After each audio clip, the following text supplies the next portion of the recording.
किसान यूनियन भानु के युवा मोर्चा इटावा जिलाध्यक्ष नियुक्त किए गए अमित शर्मा। पार्वती जी महिला मोर्चा किसान यूनियन भानु महेवा ब्लॉक अध्यक्ष नियुक्त की गई। किसान यूनियन भानु की प्रदेश स्तरीय बैठक का आयोजन हलूहर्राजपुर गांव में किया गया, जिसकी अध्यक्षता किसान यूनियन भानु युवा मोर्चा के प्रदेश अध्यक्ष पंडित पवन समाधिया ने की। कानपुर मंडल के समस्त पदाधिकारी, कानपुर मंडल अध्यक्ष किसान यूनियन भानु व्यापार प्रकोष्ठ उत्तर प्रदेश अध्यक्ष लकेश यादव, इटावा जिला अध्यक्ष श्री प्रकाश त्रिपाठी जी, जिला महासचिव अजय प्रताप सिंह जी, इटावा जिला संगठन मंत्री राजेश त्रिपाठी, फर्रुखाबाद औरैया इटावा के समस्त पदाधिकारी, रेशमा विनोद और सैकड़ों महिला कार्यकर्ता मौजूद रहे। इसी दौरान किसानों ने फूल मालाओं से अपने युवा मोर्चा जिला अध्यक्ष और महिला मोर्चा ब्लॉक अध्यक्ष का स्वागत किया। कार्यक्रम का आयोजन अमित शर्मा द्वारा किया गया।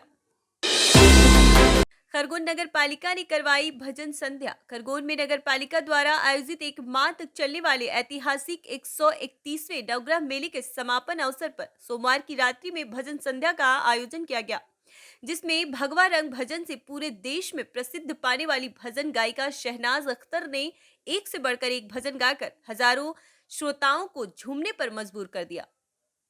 इस मौके पर विशेष रूप से मौजूद खरगोन के बीजेपी विधायक बालकृष्ण पाटीदार सहित नगर पालिका अध्यक्ष श्रीमती छाया जोशी, उपाध्यक्ष भोलू कर्मा सहित महिला पार्षद भी शहनाज अख्तर के भजनों पर झूमती नजर आई। शहनाज अख्तर ने सबसे पहले रामायण की चौपाई मंगल भवन अमंगल हारी से अपने भजनों की जैसे ही शुरुआत की, पूरा मैदान जय श्री के नारों से गूंज उठा।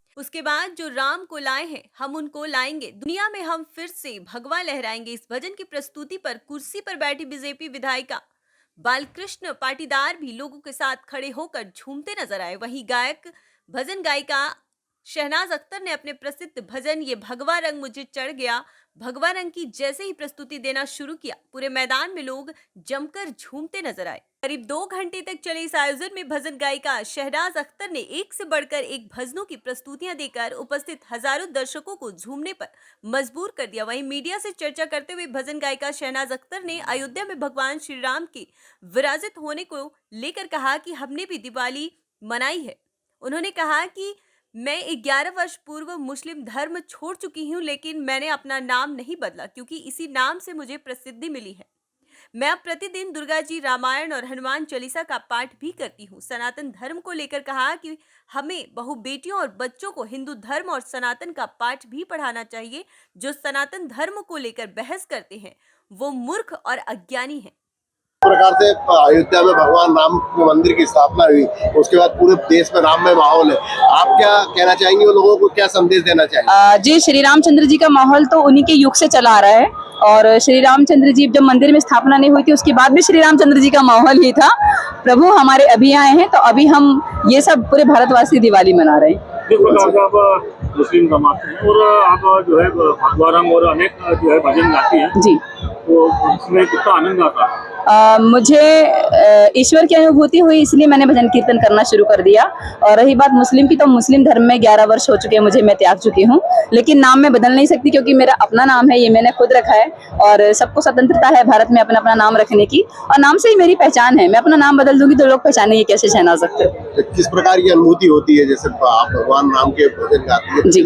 जी, मैं पाठ जाप सब करती हूँ। मैं श्रीमद दुर्गा सप्तशती का पाठ करती हूँ, मैं सुंदरकांड पढ़ती हूँ, रामायण भी पढ़ती हूँ, हनुमान चालीसा भी पढ़ती हूँ। मैं घर में, अपने घर में हमारे मंदिर है माता जी का और मैं उसे लाइव भी करती रहती हूँ अपने इंस्टाग्राम पर। सनातन धर्म को लेकर क्या संदेश देना चाहते हैं? जी, सनातन धर्म को लेकर संदेश क्या देना? सनातन धर्म को लेकर मैं ये संदेश देना चाहती हूँ कि हमें हमारे हिंदू धर्म में जितने भी बहु बेटियां हैं, बच्चे हैं, जो भी हमारी युवा पीढ़ी है, उन सबको हमें धर्म की शिक्षा अवश्य देनी चाहिए।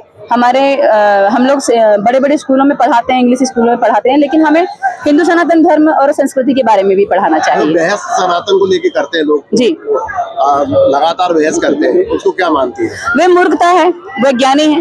वे सनातन का मतलब जाने तब तो बहस बंद हो जाए। जी, बहुत बहुत शुक्रिया।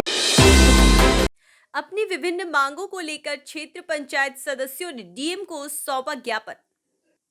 झांसी जिले के सभी 8 ब्लॉकों के क्षेत्र पंचायत सदस्यों ने अपनी 10 सूत्रीय मांगों को लेकर जिलाधिकारी व मुख्य विकास अधिकारी झांसी को एक ज्ञापन सौंपा। ज्ञापन देते हुए क्षेत्र पंचायत सदस्यों ने अपनी पीड़ा सुनाते हुए कहा कि उनके पास कोई वित्तीय अधिकार न होने से वह अपने क्षेत्र में किसी प्रकार का कोई विकास कार्य नहीं करवा पा रहे हैं, जिससे उनका राजनीतिक भविष्य खतरे में है। ज्ञापन के माध्यम से बीडीसी सदस्यों ने मांग करते हुए कहा कि उन्हें भी अन्य जनप्रतिनिधियों की तरह अलग से विकास निधि और वित्तीय अधिकार मिलना चाहिए, जिससे वे अपने गांव और क्षेत्र का विकास करा सके। अपने 10 सूत्रीय मांगों को लेकर क्षेत्र पंचायत सदस्यों ने मानदेय दिलाए जाने, मनरेगा में कार्यों की स्वीकृति दिए जाने, अनिवार्य रूप से खुली बैठक करवाने, सभी कार्य योजनाओं की जानकारी देने, अन्य जनप्रतिनिधियों की तरह सरकारी कार्यों में क्षेत्र पंचायत सदस्यों को सहभागिता दिलाए जाने आदि की मांग की। संघ के जिलाध्यक्ष आशीष गुज्जर ने कहा कि यदि हमारी मांगों को नहीं माना गया तो सभी क्षेत्र पंचायत सदस्य सड़कों पर उतरकर आंदोलन करेंगे और सामूहिक रूप से इस्तीफा देने का कार्य करेंगे। इस मौके पर प्रमुख रूप से हेमंत यादव, राजकुमार सेन, मुकेश कुमार, जितेंद्र कुमार यादव, उदल प्रसाद, राम गोपाल, मधु पार्वती, शब्बो हसन, मोहब्बत पार्वती, चंद्रपाल सिंह, राजेश आदि क्षेत्र पंचायत सदस्य मौजूद रहे। जिला प्रशासन, पर्यावरण विभाग, सरकार पर जमकर बरसे सामाजिक कार्यकर्ता राधेश्याम शर्मा। छत्तीसगढ़ के रायगढ़ जिले में हो रहे अंधाधुंध औद्योगिकरण को लेकर जनमानस हलाकान हो रहे हैं।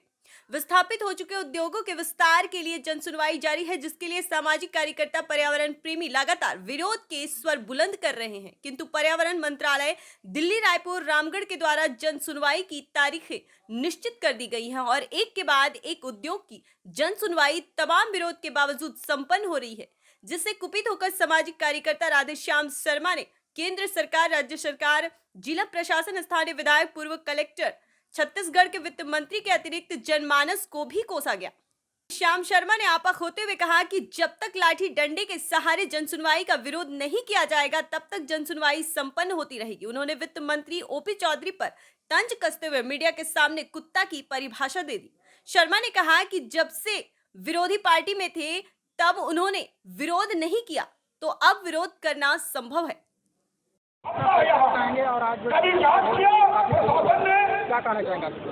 राधेश्याम शर्मा, सामाजिक कार्यकर्ता।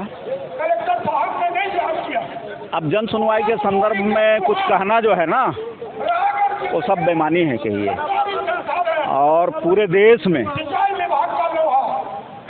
संविधान के विपरीत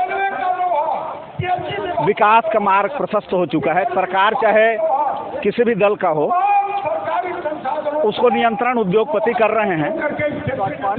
पर्यावरण के संतुलन के लिए जो नियम कानून बने हुए हैं, उसमें आज जो भी केंद्र में और राज्य में मंत्री होते हैं, वो रोज खड़े होकर के उस कानून पे पेशाब करते हैं, संविधान पे पेशाब करते हैं। ऐसी स्थिति में खाली जनता का या मनुष्य का जीवन संकट में है, ऐसा नहीं है। पूरे जीव जंतु, वनस्पति, सबका जीवन संकट में है, और इसके बचने के लिए सिर्फ एक उपाय है। छत्तीसगढ़ हो या देश हो, जहां अंधाधुंध औद्योगिकरण हो रहा है, वहां जनता को जान देना पड़ेगा, लड़ना पड़ेगा। ऐसे तो रोज जान जा रहा है, सड़क पे मर रहे हैं, प्रदूषण में लाखों आदमी प्रभावित हैं, वो लोग मर रहे हैं। तो अगर बचना हम लोग चाहते हैं तो हमको हाथ में लट्ठी लेकर के लड़ना पड़ेगा, शासन के खिलाफ जंग छेड़ना पड़ेगा। और ऐसा नहीं लगता कि अब ये छत्तीसगढ़ में हो पाएगा, दूसरे राज्यों में हो जाएगा, ऐसा संभव है। दूसरे राज्य के लोग लड़ रहे हैं, हरियाणा में, पंजाब में केंद्र सरकार से लोहा ले रहे हैं, जीत रहे हैं, किसान लोग जीत रहे हैं। लेकिन हम लोग लड़ने वाले लोग नहीं हैं, और हम लड़ नहीं पा रहे हैं, चाहे हम अपने निजी स्वार्थ में नहीं लड़ पा रहे हैं, क्योंकि राजनीतिक दल के जितने नेता हैं, सबको ये उद्योगपति खरीद लिए हैं। प्रशासन में ऐसा कोई अमला नहीं है जो बिका हुआ नहीं है। यहाँ तक गुंडे, बदमाश, मवाली हैं, उनको भी बंधा बंधाया उनका पैकेज मिल जाता है। तो फिर पर्यावरण की रक्षा संभव नहीं है, अब हो नहीं पाएगा। और आप खुली आंखों से जो देख रहे हैं, तो क्या यहाँ और फैक्ट्रियों को विस्तार मिलना चाहिए या नई फैक्ट्री लगना चाहिए? क्या इसको अधिकारी नहीं देख रहे हैं, मंत्री नहीं देख रहे हैं? और अब तो रायगढ़ जिले में मंत्री हैं, ओपी चौधरी रायगढ़ जिले के मंत्री हैं, किसान के बेटे हैं कहिए, और IAS हैं। वो कुछ नहीं करेंगे, वो एक नंबर के धूर्त व्यक्ति हैं, और वो 5 साल तक विपक्ष में रहे, वो कभी कुछ नहीं बोले, एक शब्द नहीं बोले, किसानों के हित में, जनता के हित में नहीं बोले। तो वो तो कुत्ते से ज़्यादा बदतर स्थिति है। उद्योगपति उनको कुत्ता बना के बांध के रखे हैं, वो क्या विरोध करेगा? ओपी चौधरी जैसा बुज़दिल आदमी, कायर आदमी, वो विरोध कर ही नहीं सकता। वो सभी विधायक की वो स्थिति है, कांग्रेस बीजेपी जो भी विधायक हैं सब पालतू कुत्ते की स्थिति में हैं, सब उद्योगपति बांध के रखे हैं, वो आवाज नहीं निकाल सकते। अब जनता सिर्फ सशस्त्र क्रांति करेगी तभी उसका जीवन बचेगा, और कोई दूसरा मार्ग नहीं है। या ये जो जनता जो बोल रहे हैं कि विरोध करने आए हैं, ये खदेड़ दें, यहाँ ये जो जन सुनवाई हो रहा है उसको बंद करवा दें, तब सफलता है। ऐसे सफलता नहीं मिलेगा, लाठी डंडा खाना पड़ेगा, जेल जाना पड़ेगा। अगर जो साथी बोल रहे हैं कि हम विरोध करने आए हैं, तो हम अभी जेल जाएंगे यहाँ से, ये निर्णय लेकर के लड़ाई लड़ेंगे, तब लड़ाई जीती जा सकती है। ऐसा में नहीं रुकेगा कहिए, यही मेरा संदेश है। भारत गर्त में गया, और मेरे को तो लगता है कि अब लोगों को विश्वास हो गया है कि रामचंद्र जी का जन्म मोदी के रूप में हो गया है। अब हम सब स्वर्ग पहुँचेंगे कहिए। जय हिंद, जय भारत।